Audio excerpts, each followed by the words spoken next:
We've titled today's forum Canceled because it's a word, or really a phenomenon, that's made its way into our common parlance. We've seen canceling happen to everyone from Hollywood celebrities and well-known politicians, all the way down to professors and students at our own schools, including at Duke and at Harvard. Amidst the buzz about canceling, however, we've seldom had the opportunity to think deeply about its ethical dimensions, about what redemption can truly look like when a public transgression is said to have occurred. And that's why we're here today. The aim of tonight's conversation isn't to come to a decisive answer on this complex topic. Rather, it's meant to examine a prominent question through a critical and thoughtful lens. And to engage in this conversation, we are joined by a group of panelists who bring the perspectives of a journalist, an activist, and a theologian. We have with us Christine Emba, Suzanne Nossel, and Willie Jennings. Christine is an op-ed columnist and editor at the Washington Post, where she focuses on ideas and society. She's currently writing a book, Rethinking Sex, on the failures and potential of sexual ethics in the post-Me Too world. Suzanne is the Chief Executive Officer at PEN America, and author of Dare to Speak, Defending Free Speech for All. Prior to PEN America, she served as the Chief Operating Officer of Human Rights Watch, as Executive Director of Amnesty International USA, and as Deputy Assistant Secretary of State for International Organizations in the Obama administration. Professor Jennings is a professor at Yale Divinity School and an ordained Baptist minister who has served as interim pastor for several North Carolina churches. His book, The Christian Imagination, Theology and the Origins of Race, won the American Academy of Religion Award of Excellence in the study of religion in the constructive reflective category the year after it appeared. And in 2015, the award in religion, the largest prize for a theological work in North America. Thank you so much for having us. This is a really important topic and also just a really interesting question. I feel honored to be in such company, and I'll note two things. For some reason, my Zoom seems to be kicking me out occasionally of the meeting room, so if I disappear, I will come back. And then looking at the delightful backgrounds of my co-panelists, Willie and Suzanne, I also read books. I just don't have any in my space right now because I'm sitting at my kitchen table. But to start with, I guess my perspective on cancel culture and how I even got into this discussion. As our moderators mentioned, I am a journalist. I'm an editor and an opinion columnist at the Washington Post. And as such, I have over the past 5 to 6, 7 years become surprisingly and sometimes dismayingly both an observer and participant in the discourse. I've written about cancel culture and various speech conflicts more generally in articles and on the disaster website that we call Twitter. But I'm interested in it mainly because I really care about ideas. I care about conversation. That's been my work as a journalist. But I also, think that it's very important to figure out what is valuable and what questions, need to be asked and answered and how to do it well. So I think I have perhaps three key things that I try and keep in mind and that I think influence the way that I consider the phenomenon that we call cancel culture, which I'm not even sure is a great title for what we're discussing, but I'm sure we'll get back to that later. So number one, the purpose of speech. And I know Suzanne has a lot to say about this, but we talk a lot in the United States about freedom. And the idea of free speech is something that's held in obviously very high regard. But sometimes I think there's a little bit of confusion about what that actually means. So free speech is supposed to be purposeful. Free speech, good speech is supposed to serve as a corrective to falsehood and to in fact lead to truth and valuable discussion. It's not meant to be a smokescreen for bigotry. You're not supposed to shout fire in a crowded theater. There is supposed to be a reason for you to be speaking. The second thing that I also try and hold in my head is the idea that, consequences are not cancel culture. Sometimes people do things that are inappropriate or incorrect for the situation that they're in, and then there are consequences for that speech. or those actions or whatever they did. Sometimes people lose prominent roles and jobs because they performed poorly in those jobs or they acted inappropriately. And that is sad, but that's not them being canceled. And as I was saying before, I think we really need to be specific and talk more about what we mean when we say that someone is canceled. Are they experiencing consequences for an action, or are they being, removed from discussion for no good reason? Sometimes I think that there's a conflation of a bunch of different phenomena, and that doesn't help us create a clear idea or have clear speech. But then countering that, I think we also have to remember that conflict is not the same as abuse. And that means that, disagreement and discomfort, are not abusive usually on either side. Not every situation or person that disagrees with you or makes you uncomfortable deserves to be banished from the scene, deserves to in fact face consequences for not agreeing with you. So I think that we have to keep in mind and keep in our hearts an attitude of intellectual hospitality while really defining the causes that we're arguing about, the questions that we're stating, whether we're using them as wedge issues or addressing, the real questions and the real individuals underlying them. I could go on, but I'll pass it off here. Thanks. Maybe I can jump in next. Thank you so much for having me. I'm really already enjoying this conversation. So I run PEN America, which is a free expression organization. We have a mission to both celebrate and defend freedom of expression worldwide. And we do a lot of work around the world on behalf, particularly of imperiled writers. So people in places like Turkey, Iran, China, Russia, who pay very high price for the crime of expressing themselves. But we also take on free speech policy issues. And in the last several years, we've gotten more involved in free speech debates on college campuses and here in this country. And it's become increasingly clear that some of the gravest threats to free speech emanate not from the government, not in the form of violations of the First Amendment, but rather outside of that context, whether it's private universities or social media platforms, or in some cases, sort of speech versus speech. The traditional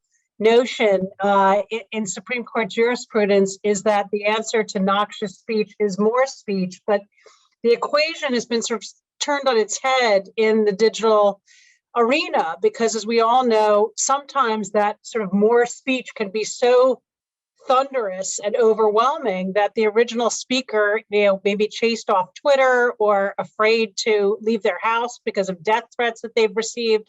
And so, while I think more speech remains the best solution in many cases, we have to recognize it's not perfect, and it can, in itself sometimes chill and inhibit speech. So these questions for us come up a lot. We speak out on instances. I agree entirely with Christine that the term cancel culture is a highly elastic one. People use it to mean all sorts of things. There are some cancellations in my book that are perfectly justified that I think we all pretty much could agree on. The easiest case is probably a Bill Cosby or Harvey Weinstein, people who have been criminally convicted for what they've done.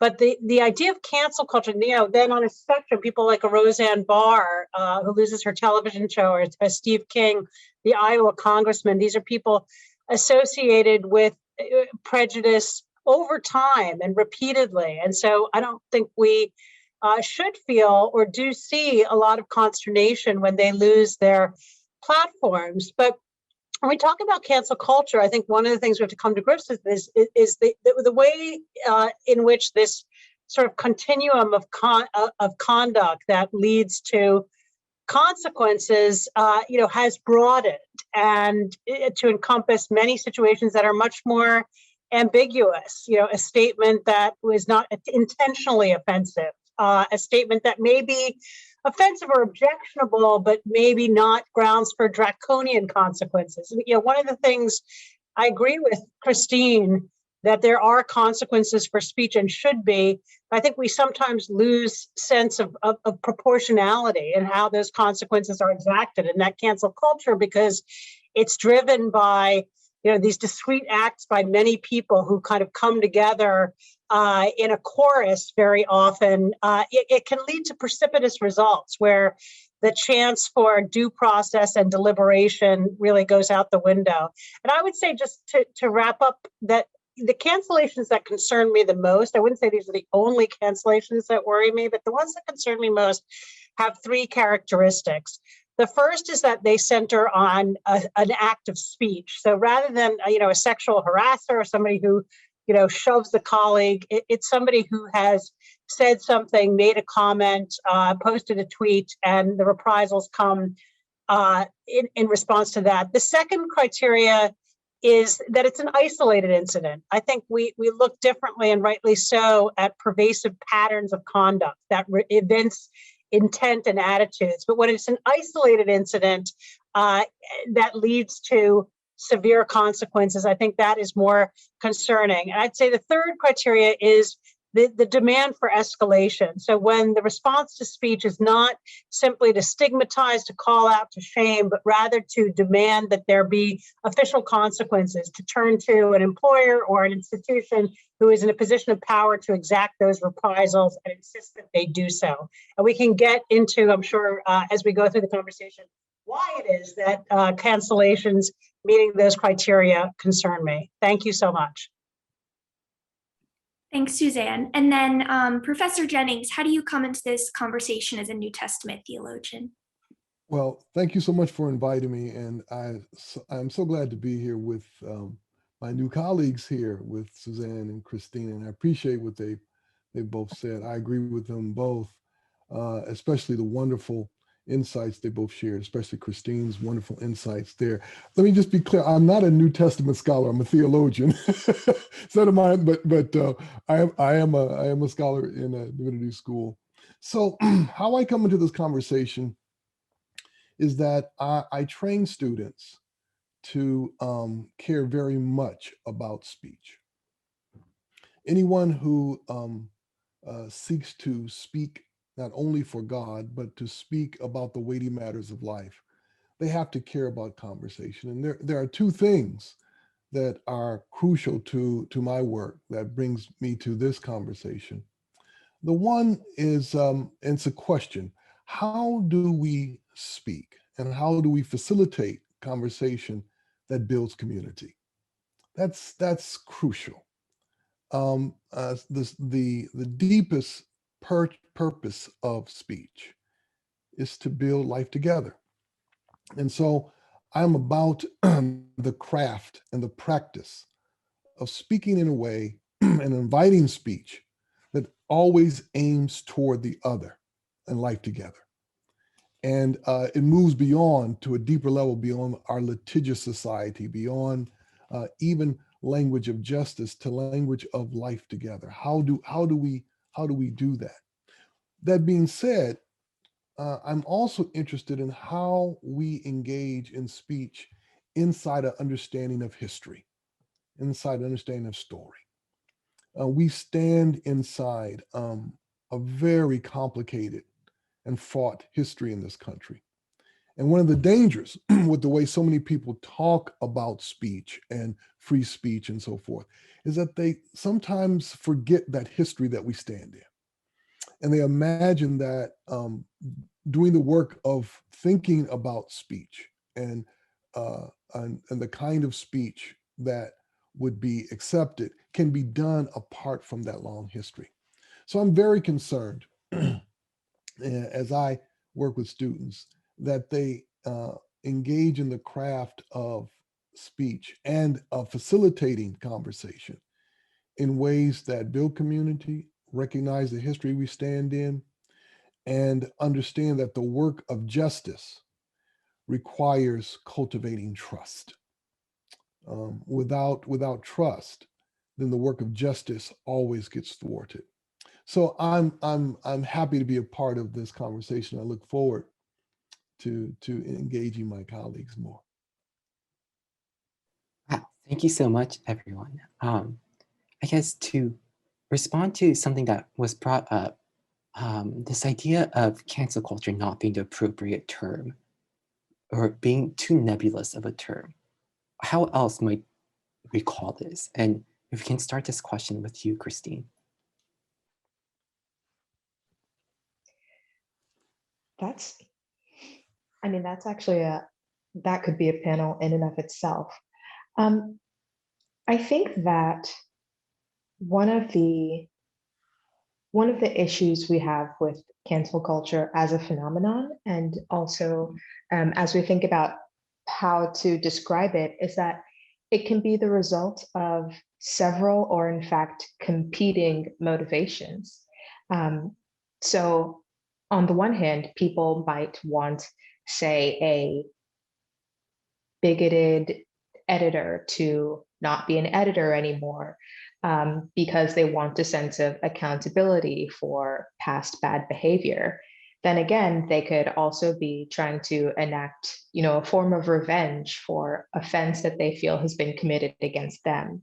In many discussions, we're kind of seeing a transfer of power, where in some cases, younger, more diverse employees or writers or thinkers are calling for, in some ways, displacement of an older and more calcified guard, because they think that their ideas are bad, harmful, and wrong, but also because someone has to be a leader and we have to decide who is going to be able to fulfill that role. And then, there are even more motivations for cancel culture.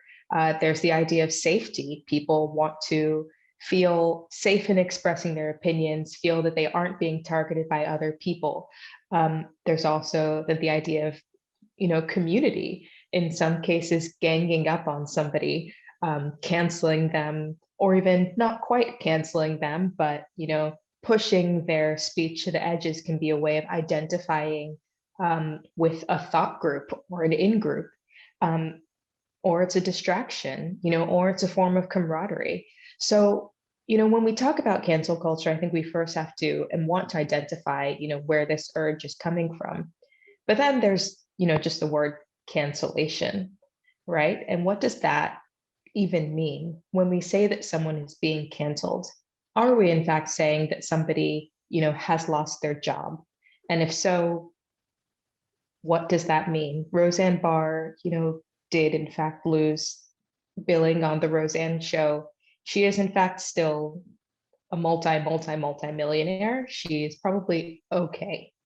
Are we talking about someone being canceled as in, they feel uncomfortable and they have to leave Twitter for a few days or even weeks? Sometimes I would honestly love to be forced off Twitter just because it's so terrible. But again, that is different from being jailed for their speech. That is different from losing their job or losing a contract. Are we saying, as unfortunately some politicians have, that cancellation is them being censored, when what that means is people loudly disagree with their speech and actions, but they still go on to sell books, have hits in spaces on cable news, are still in the US Congress or Senate? What does cancellation mean in that circumstance? And then I think you have, the sort of cancellation that actually does bring fear to the hearts and minds of, sort of normal everyday people. It's one thing for, me as an opinion columnist, it's my job to have opinions. Sometimes they're bad. And if they're bad, people will tell me they're bad. And then I feel bad. That's my job. But say someone, is an office worker or works in the store and they have an uncomfortable interaction with the customer. This customer complains, films them, throws it up on social media, and suddenly they're out of a job and they have no way to support their family. That is something entirely different in kind, I think, than, Ted Cruz saying that he's insulted by someone when he flies to Cancun. So I think, we have to keep perspective, and we have to actually, be sure of what we are talking about with each example and realize that all of these examples are different, and all of them deserve, in some ways, different and considered responses. We have a pretty solid lay of the land about what we're looking at as far as this phenomenon of cancel culture goes. But what do you think the social need is, or desire for justice that cancel culture might be responding to? Professor Jennings or Suzanne, if you have thoughts about that. Yeah, I do. And I appreciate once again what Christina said. I think it shows us that the elasticity that we think can be had with this word cancel isn't there. And so it probably at the end of the day, I hope by the end of our time together, we'll realize we probably need a different set of words and a different designation for what we're talking about. You know, my immediate worry is that the phrase cancel culture will start to function in our society like political correctness. And it becomes a way to dismiss very important levels of thinking and talking that's involved. And I think here again, it is a question of the history that we stand in. So, you know, we are inside of an ongoing struggle about the enacting of justice, not only in the West, but especially in this country. And we can't afford to lose sight of that. There is a struggle, a real struggle for justice. And now the question of course, is how do you function inside of struggle? And that's not easy, right? It's not easy to always know how to respond in the midst of struggle, how to respond in the midst of seeing injustice, how to respond to the various ways injustice comes at you. And it takes skill, and nobody does it perfectly, which means that sometimes the response isn't quite measured in the way we would want. And this does not excuse people who dismiss others, but I think it helps us see once again that there is a compass necessary for speech that directs where it needs to go. And there's a reality of responding to statements that are hurtful and harmful and stand inside a long history of injustice. And here, what's really crucial for us is to have a clear sense and to be attuned to that use of speech. This country has functioned with coded language from its very beginning. And knowing how to respond to those codes, one has to be taught. You're not born knowing how to hear and respond to code, and learning how to do so takes time. It takes mentors, it takes conversation, it takes communities to help one understand how to respond. That being said, as Christine mentioned a moment ago, that being said, that there are real world consequences to how we speak to one another. And I think the challenge is for people to recognize those real world consequences, regardless of whether you are the recipient of something that's very hurtful or you are the one who's spoken it. Those consequences have to be thought through. But the question is, how do we in many ways educate, instruct people on the importance, the depth of speech? You know, one thing that is important to our definition of cancel culture and how we understand it is this idea of silencing and performative indignation.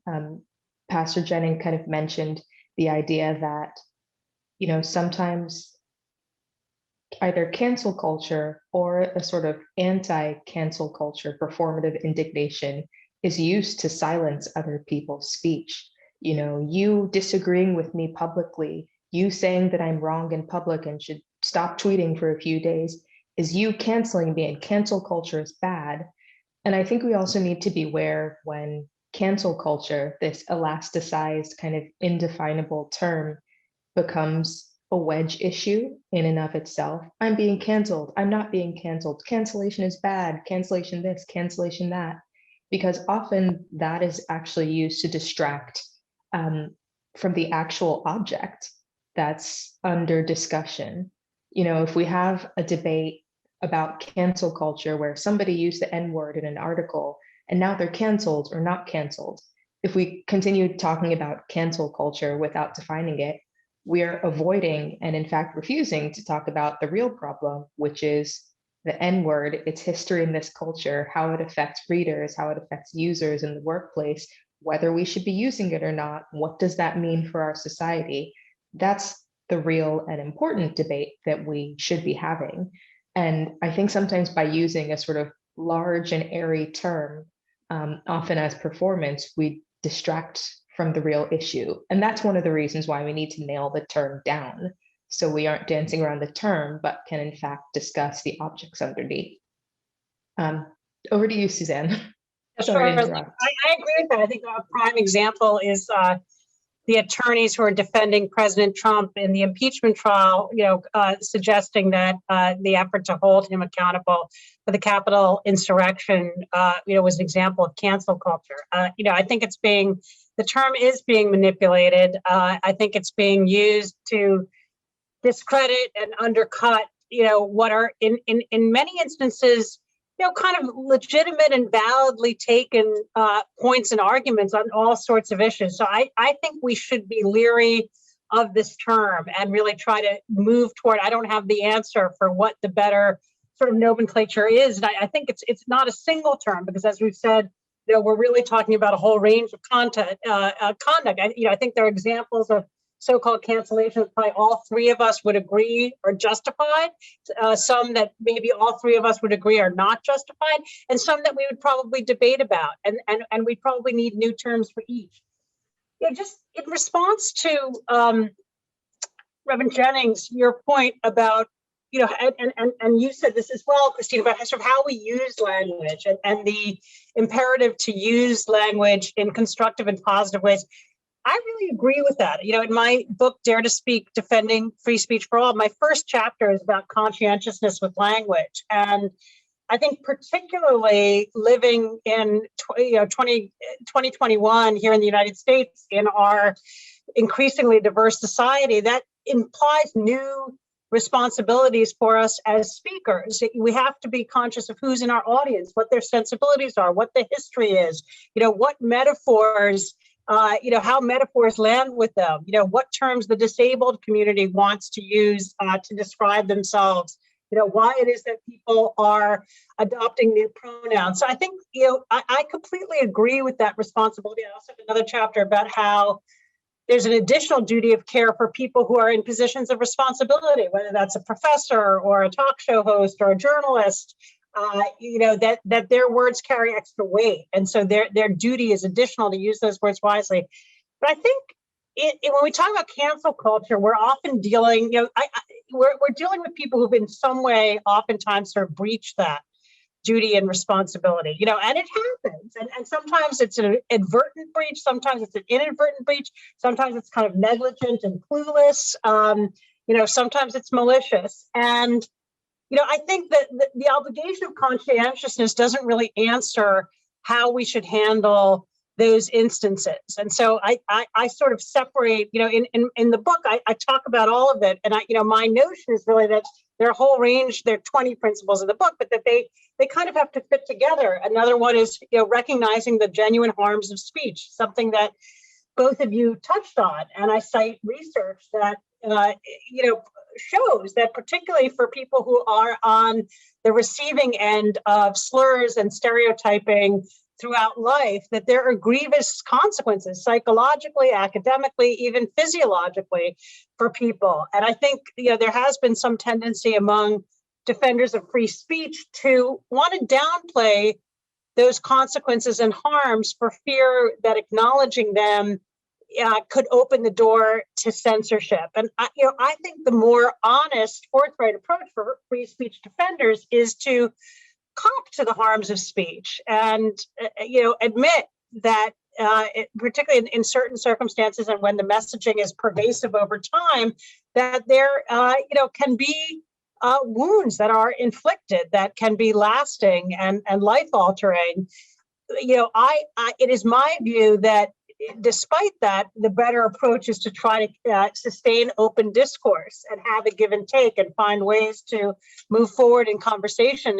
Certainly preferable, in my view, to expanding the discretion in the hands of government to ban and punish speech. But It's my view that sort of all these principles need to somehow fit together in a version of free speech that fits this diverse, digitized, and divided world. And I very much agree that this discussion, no discussion of whatever it is, whatever the term is that we're going to develop to replace cancel culture, the set of terms, that you can't talk about it divorced from the context of the racial justice reckoning that is now underway. Because I think the demands for accountability that we see, really are fueled by that sense that, this is justice denied, and that, we've had years and decades of people using racist language or coded language, slurs in common parlance. No one's done anything. People had to sort of sit through it and pretend it didn't bother them. They didn't have the power to challenge it. And, now that things are changing and moving, that dynamic is being tested and contested. And, I think understandably so. But it's also my view that we should, and I think Christine touched on this, that like each case really does need to be looked at on its own merits, and that we, as understandable as that drive is, I don't believe it should override, questions of individual intent and culpability and, remorsefulness and, all the determinations that sort of go into a normal equation of whether someone is to be blamed and how severe a set of consequences should attach to their conduct. So, my view is, I guess, a nuanced one, a complex one. I think there's kind of, there are many truths that we need to sort of find a way to simultaneously hold. I agree with what Suzanne just said. I think she's exactly right. Context is everything here. But I also want us to be aware, and Suzanne is pointing to the kind of historical reality that we're now in that's a part of context. It's different for every nation, isn't it? The realities of free speech and the configurations of struggle are different for every nation. But we also have to remember there's a difference between American speech and when America speaks and when other countries speak. We have been in a context in many ways where we have been able to speak to and about the world without any consequences for us. And so many people have been shaped inside that kind of American linguistic exceptionalism, that we can speak and everybody else has to listen. And it's shaped our educational systems. And I think part of what Suzanne is pointing to is the reckoning of an educational process where for so many of us, free speech has been translated into speech without consequences. That is to say, the consequence of the rest of the world speaking back, the consequences of a history that has formed this country speaking back. And now we're in a situation where that speaking back is happening. But that speaking back is not just a matter of, okay, we have to figure out how to speak more carefully. We have to reckon with the formation and the education that's brought us to the point where we have had the kind of sick luxury of speaking without consequences. And even at this moment, we know this, and so context is everything, right? So the students listening who are going to wind up in corporate offices and other places where the people who are in charge continue to speak without consequences, right? The folks who have incredible resources in this country speak without consequences, right? Nobody is going to tell, nobody's going to tell the CEOs of the top Fortune 500, you can't say that in a closed meeting. They're going to still speak without consequences. And so I think we have to understand that we are yet in a very serious work of re-education that has to happen, that moves us out of the linguistic exceptionalism that is America, that starts to reshape this work of learning how to speak, how to recognize the context. But now let me also say, and both Christine and Suzanne both pointed to this as well. What do we do when someone has spoken in ways that have been harmful and they recognize it? And now they're trying to figure out how to acknowledge in more public speech that they recognize they messed up, right? Now that is a problem, because we live in a country that doesn't know how to enact redemption.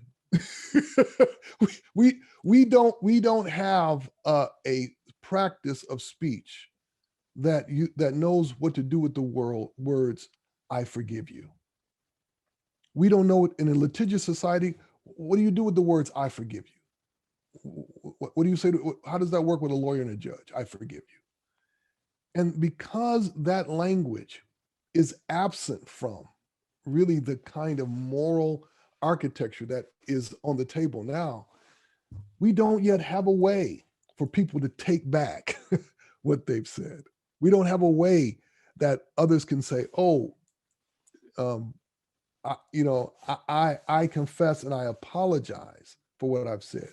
And for others, whether it's on Facebook or Twitter, or whatever, to say, "We hear you and we forgive you." And to be able to say that without dismissing the history that they have stepped into, right? Because to say "I forgive you" doesn't mean I forget the history. It means that I want to enact a new reality of relationship that moves us beyond what you did. But, and here, as a Christian theologian, I just have to say, these are resources that are available to everyone, that you don't have to be a Christian to know how to say "I forgive you." But of course, for many people, they don't see the value in such words. I think that point about linguistic exceptionalism, I love that phrase. I think it's really useful. I think this also comes into how we define and think about cancel culture, and how this question of forgiveness and reconciliation is really like the next level, the next step that we haven't begun to approach. Because, one thing about history, and I think as you put it really well, Reverend Jennings, some cultures have, some people, some cultures, some groups in world history, in American history certainly, have been canceled by default always. Many groups have been silenced for a long time and, have complained about it, but no one has really, no one called it cancel culture when slaves weren't allowed to read. That was just how it was. And one of the interesting things about these claims of cancel culture today, that in many cases seem to be actually coming from, from very powerful people in powerful cultural, not to mention material conditions, is that, there's this fear that, our history is kind of being flipped on its head, that those people who once were canceled and once were silent and we don't have to worry about them now have the ability to silence us. Now they're going to speak up and perhaps put us in, probably not the place that they were in, but some place that we don't want to be. We're not recipients of that linguistic exceptionalism anymore. And I think that actually generates, a huge amount of fear that makes it very hard to have any discussion about redemption, about forgiveness. I think that one thing that, both the canceled and the canceller, both sides of this argument, do really need to think about as a next step, but also as they figure out how to proceed in these individual circumstances, is, do we really want to just reverse the system? Have one side be the powerful and the other side the disempowered? Have one side be silent and the other side have the power to speak? If we reverse it, we're still enacting injustice, just in a different direction.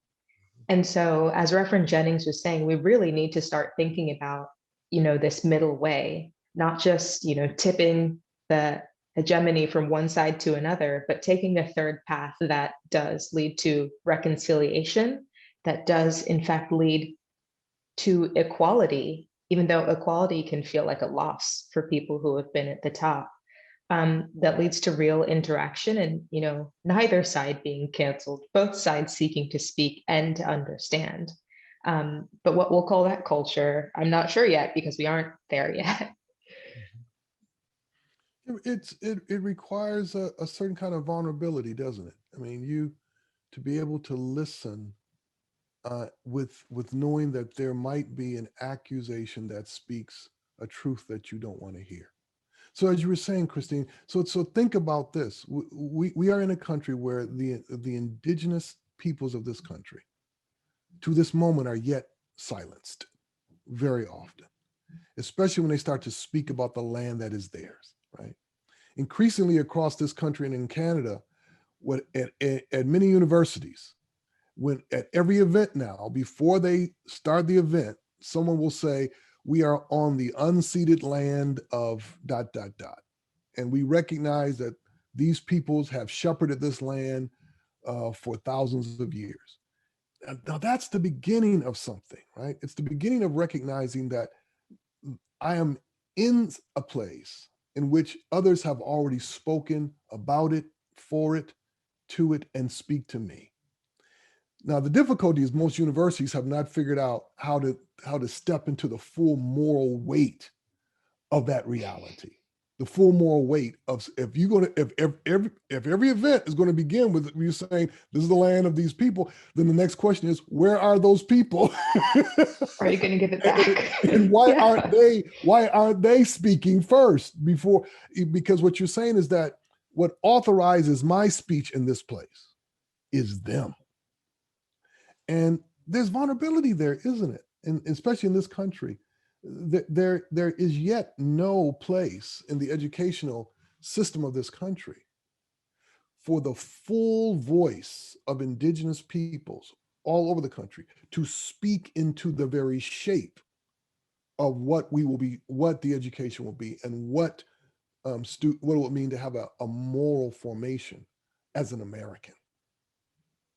Maybe there's two quick things I wanted to respond to. And one is, this question of voice. And, in our work on free expression at PEN America, we believe, and I also write about this in Dare to Speak, that until the barriers to voice that exclude certain populations are dismantled, we will not have a truly open discourse. That, if you believe in the marketplace of ideas, if people are shut out of it for reasons of education or socioeconomics or racism or religious prejudice, that marketplace is less robust and less free form, and there's less give and take. And so we have programs, for example, that focus on incarcerated writers and helping them learn how to have a voice,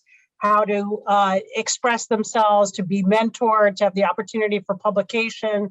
We have similar programs for young undocumented immigrants, for aspiring writers locked out of the literary community. And so, we see that as a very important part of, ultimately how free expression is realized.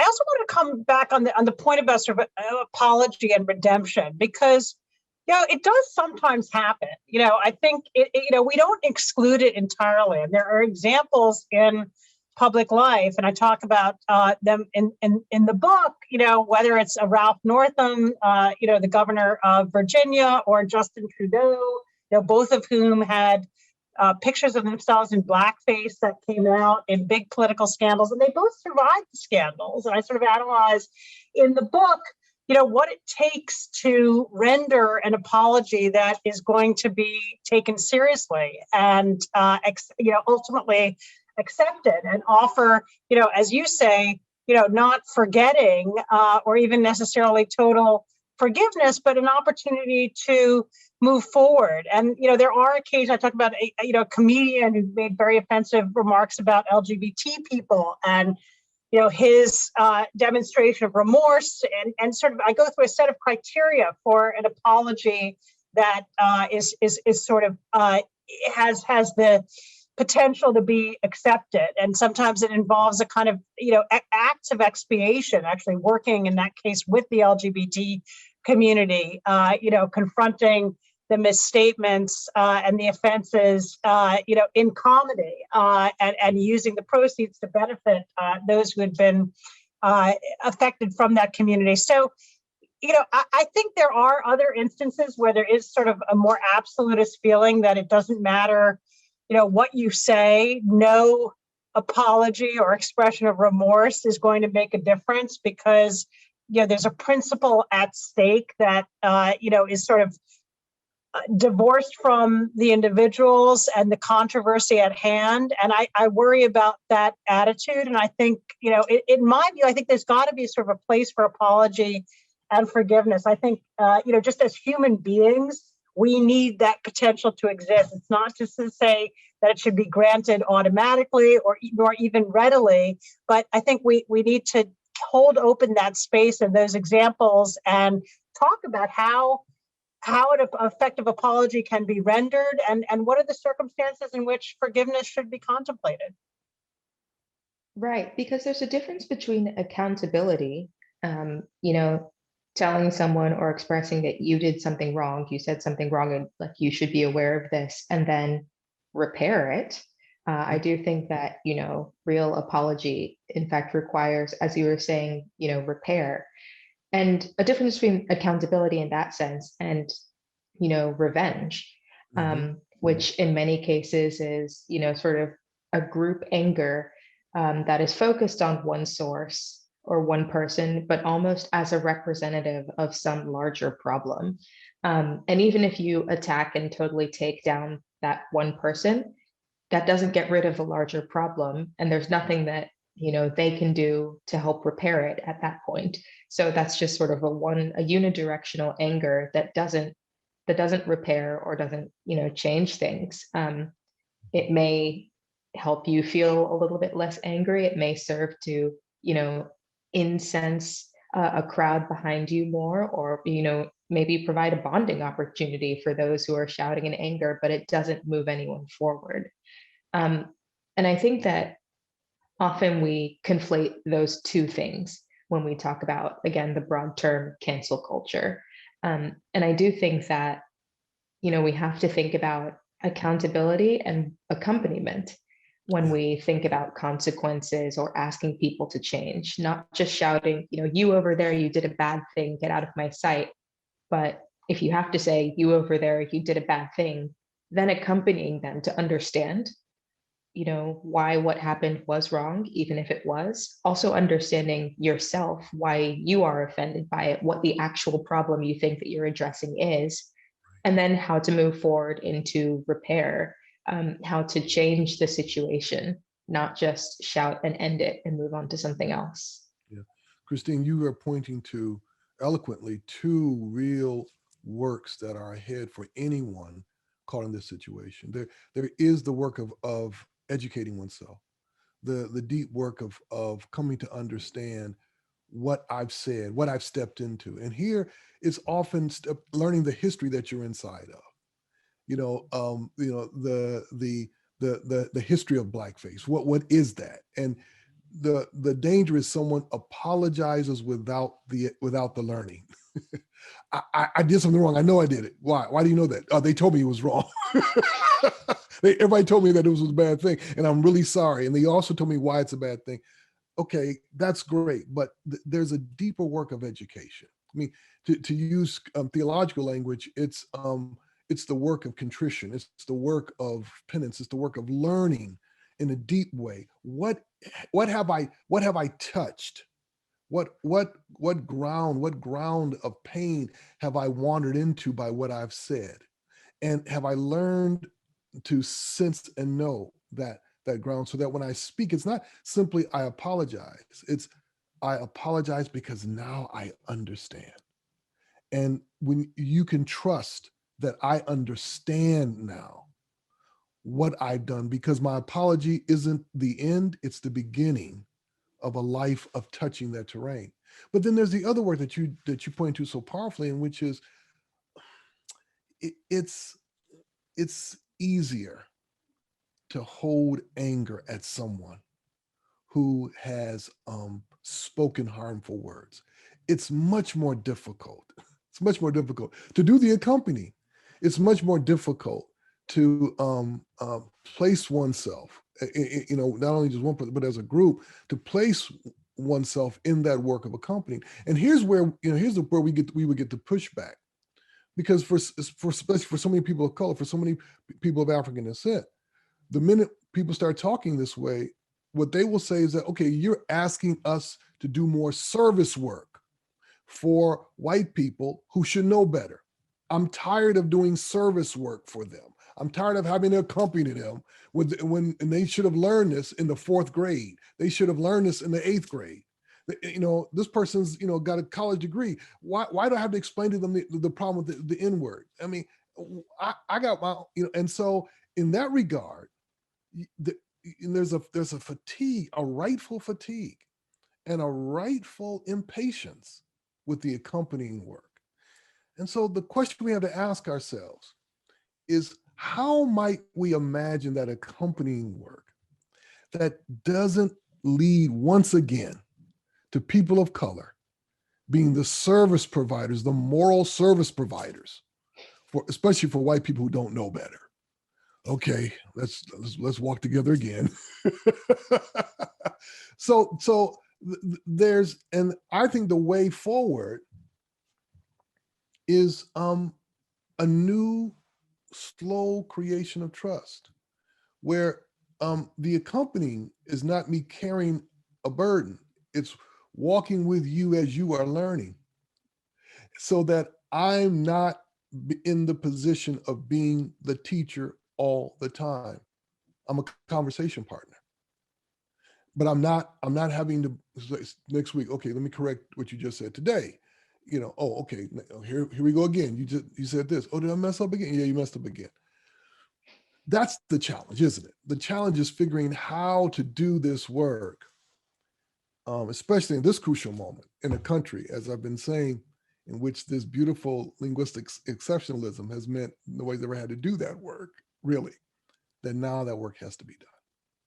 And one aspect of cancel culture that I think sort of cuts against the kind of deliberate, measured approach you're talking about is just the speed and the exigency of it, and the way that, when the winds start to whip up online, it becomes so ferocious that there's no oxygen for sort of discussion, that the apology often comes almost too quickly because it's an emergency. And so, the learning, if ever, would have to be later, because, if the person doesn't apologize, within the first few hours, the cancellation is going to be all the more, draconian and irreversible. And so, I think that's sort of one of the aspects of this rhythm that's driven by, as Stu puts out, Twitter very often, is just sort of the speed and the velocity of it. It leads to, it also leads to precipitous decisions by those in positions of authority. They're not in a position to really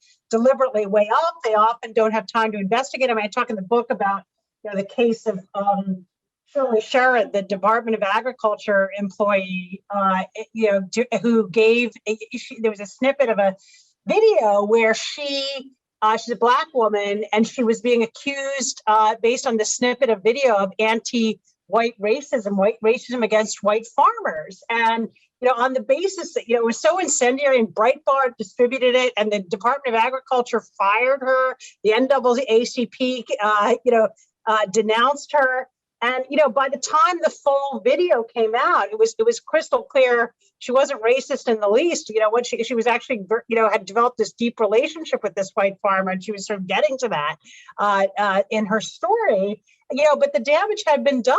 And it was just, a great, I think, example of how things, unfortunately, sort of accelerate and, outside of anyone's control, and how we sort of slow that process down and create some space and sort of temper the vitriol, at least temporarily. Sometimes the vitriol, and the retributive impulse may be justified, but at least, create some space and time to get the facts first. So, I think that's one of the things I think we should focus on, not just the cancellation, but sort of the culture, the way in which this is exacted and it unfolds.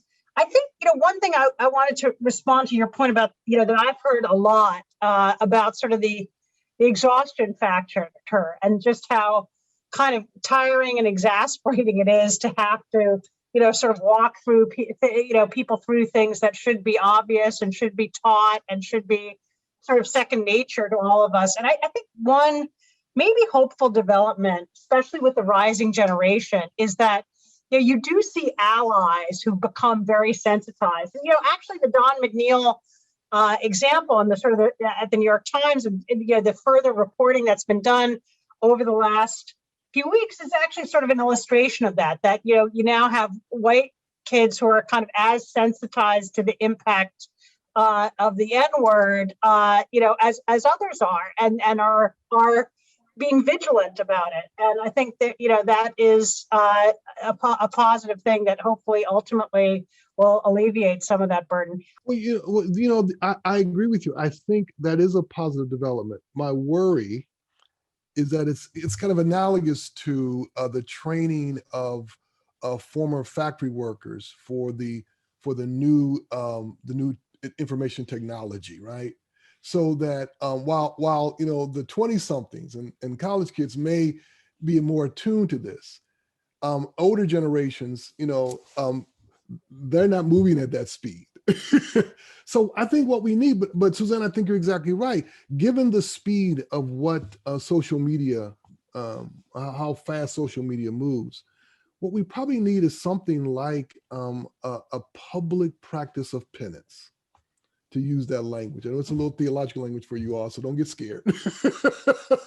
But what we probably need is some kind of public practice. And within the Catholic tradition, penance is a process that's stretched out over time that allows one to work at it and be seen at working at living out one's confession of sin, living out one's acknowledgement of wrongdoing.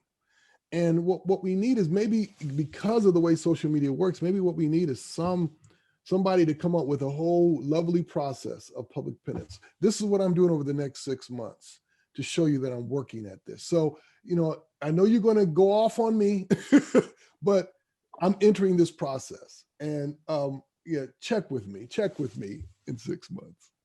I love this thread of discussion that you guys were going on, right? And this idea of forgiveness and reconciliation.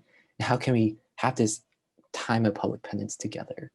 And we're to switch over to a bit of audience Q&A and going along this thread, right, of understanding the history that this current moment and this phenomena is vested in, right? How do we understand and reconcile with the past, with the history?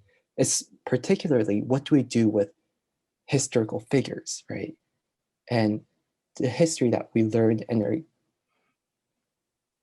faced with, whether it be literally with statues or names in schools or names in military bases, right? How do we understand and reconcile, and can we forgive even someone who has long passed? And can we start with Christine? Sure. So this is actually one of, I think my perhaps first print column for the Washington Post was actually about the renaming of the Woodrow Wilson School at Princeton University, which I graduated from, and I majored in international affairs in the Woodrow Wilson School. It's since been just renamed as the School of Public and International Affairs. And it's a really tough question. I mean, another relevant part of my background, I guess, is that I grew up in Richmond, Virginia, home of Monument Avenue, truly one of the largest displays of Confederate history in a public space in the former capital of the Confederacy in the American South. And you do have to take many of these historical figures, these questions, on a one-to-one basis. This is kind of what we've been saying about cancel culture overall. It's really not that useful, and is in fact often harmful to try and make a sweeping pronouncement about everything and everyone. All historical figures who had slaves need to be erased from history. And also, when that is said, that's usually an exaggeration and false and unhelpful in and of itself. Even if you removed all the Confederate generals from pedestals, They don't disappear. Everybody hasn't forgotten them. That's not an erasure of history. One theory that I've been holding for this practice, and it's very much still open to revision, because again, this is a hard question, is trying to consider each individual or historical figure in sort of the whole of their person and results. And then also thinking about what they represent to the country, to the people surrounding them, to those who are, familiar with the names of these places. You have figures like, say, Stonewall Jackson, who I think to most Americans, or maybe that is not as well known a figure outside of the South, but when you think of this person, what you think of is, oh yes, Confederate general, fought for the preservation of slavery. That's what he did. That is what we associate with him. That is why he is historically famous. And then you have to think, is that what we want to celebrate? This is our main association with this person. This is what they're known for. This is the vision that it sparks in the minds of most Americans. And then we could kind of debate whether that is something that we'd want to celebrate. I would, in that case, suggest not. But then you have, more complicated figures. Abraham Lincoln, Emancipation Proclamation, shepherded the United States through the Civil War. Also, frankly, was kind of a racist himself, had a lot of problematic opinions, actually. But then again, you need to weigh, what do we respect this historical figure for? What is the effect of our venerating this figure? What principles are we upholding and supporting when we venerate this figure? And in most cases, the association with Abraham Lincoln is, in fact, the preservation of the Union, an idea of freedom, some of these larger positive contributions that he made to society. And in those cases, then you might decide, okay, we can acknowledge the truth of history, acknowledge the whole person, and also recognize that there are big things that are still worth celebrating. And that can be a way to sort of decide who we want to keep celebrating and who we don't. And then, of course, we also just have to think about historical figures and what even putting people on pedestals means. Who has to look up and see that statue every day as they walk to class or walk to their office? What does that make individuals feel? What does that call to mind? Whose comfort are we prioritizing here? Will we say, well, we have to keep this statue because, my grandma will be sad that it's gone, versus this entire community of people find this statue very painful every day. Who do we prioritize and why? But I think you just have to take each case by case, and also both try and remember the history and also the context in each case. It's impossible to make sweeping arguments on these things. And that's where I think both sides sort of fall apart in this discussion. So we have another audience question. And I think, let's see, Christine, you brought up this idea of, intellectual hospitality, but I think, we would love to hear your thoughts, and especially Suzanne, since you're working in this free speech space. What does good intellectual hospitality look like? And especially, how can we practice it online? If we do decide to continue on Twitter, what does it look like to have intellectual hospitality there, if it's possible? Yeah, I've not heard that term before, and I want to turn back to Christine to hear more about how she defines it. I like the idea of it. I think there's a fundamental challenge in our digital discourse, which is, I think that idea, to me, at least as I hear it, implies, an openness, a receptivity, a willingness to let someone come in and to have a give and take with them, like you'd open the door of your house and invite someone for a cup of coffee. And, online, that sort of exchange, is really disfavored, and it's algorithmically disfavored because it doesn't rile people up. And the way that our social media platforms are structured is, it is that which evokes the most impassioned response that is elevated to the foreground, because people want to share it. It's compelling. They react. They engage. Their responses, and that fuels eyeballs, and that feeds advertising, and that drives revenue. And so, a kind of intellectually hospitable approach, one that the goal of which is civic discourse, light rather than heat, nuance, a search for common ground.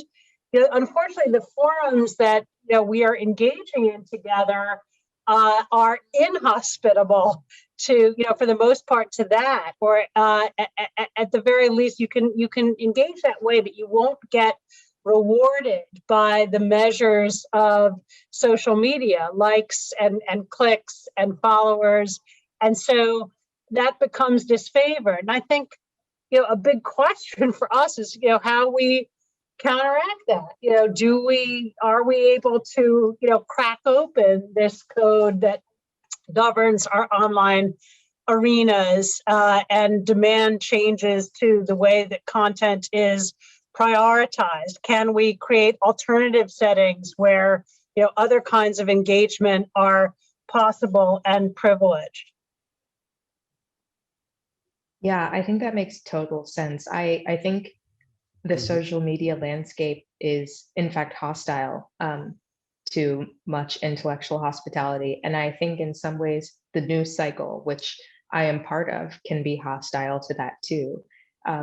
Because, the hottest takes, the angriest shouts, the meanest tweets often get the most attention, and attention is monetizable.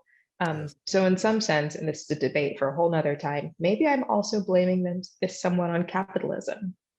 But to go back to the question of intellectual hospitality, I actually have a quote on hand from this great article in Comment magazine, which I will find and share in the chat after this. But the scholar Diana Glyer observes that the ancient tradition of hospitality specifically meant to take our eyes off ourselves and linger face to face with someone who is not like me. Intellectual hospitality encourages us to engage with new ideas, not merely contradict, dismiss, dispute, reject, or ridicule them. So exactly as Suzanne was saying, I think of intellectual hospitality as really engaging in a relational way with someone else and the way that they are thinking. When someone says something, has an idea, says a word we dislike, our first response should not be to jump on them, to try and catch them out, to immediately, disparage them and, drag them out and punish them, or even just to, say, I don't like this, I'm backing away, I'm out, I'm gone. But to actually relate to them, to engage with them, to try and figure out, why they think this way, why they've said this, what does that mean for them, what does that mean for me? In many cases, these statements that we might find offensive, this is conflict. This is, two people who have different ideas. But what is underneath those ideas? Where does it come from? When we actually relate to the other person and try and figure out where they're coming from, what they mean, if they are wrong, how to correct that in the sort of milieu that they might understand and relate with, we can do much more than just a 1-second dismissal. But, unfortunately, that does take work. It often takes time. It also often takes a suspension of our own comfort. Just like engaging in hospitality, having someone over to my house doing this panel means that, I can't sit on the sofa in my sweatpants and just like hang out. That is in some ways a sacrifice, but you choose to do something else because hospitality is also good, valuable, and important, and a goal in and of itself. That is a choice that we can make. And it's a choice that we should make if we want to make the intellectual world better and to improve ourselves and others.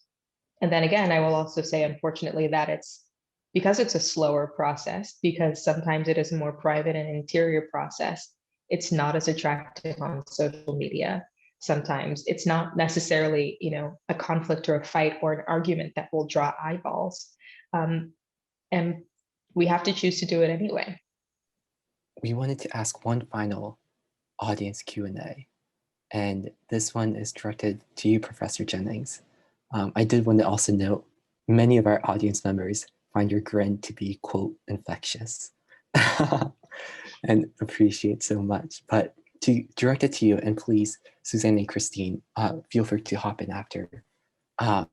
Can we and how do we forgive collectively, regardless of the depth of the crime or injustice?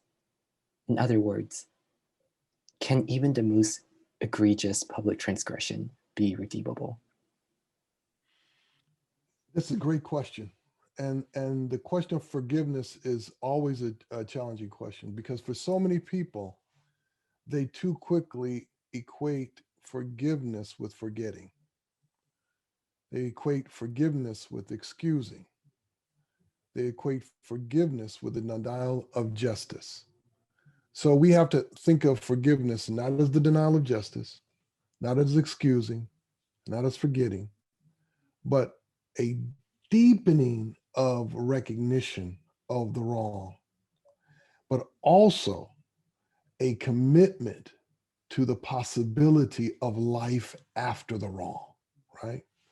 So forgiveness is possible, but it can only be offered when it's understood as an act of hope and faith that aims toward love. That's what forgiveness is about.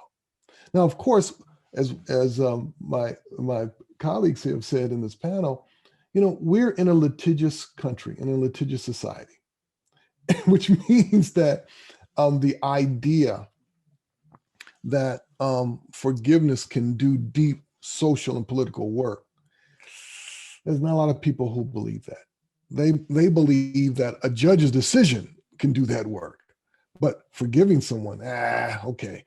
But here's the thing we have to recognize, that unless we decide that people, if they're irredeemable, then the only thing left with a person who's irredeemable is death. Unless we believe that, then we're going to have to think in the direction toward forgiveness. Because the lack of redemption means the lack of life. And someone who's not redeemable is someone who has to die. Because what we're saying is that there's no real future with that person. And so for anyone who imagines a future possibility of life, a life after, whatever the after is, then we're going to have to think through some possibility of forgiveness. So my hope is that we can step into the right frame of forgiveness. And those people who are of not only Christian faith, but of many faiths, they understand that forgiveness is not simply a possibility. Forgiveness is in many ways a vocation, a duty, a calling to forgive, not because we take injustice lightly, but because we take it very seriously. We have to forgive.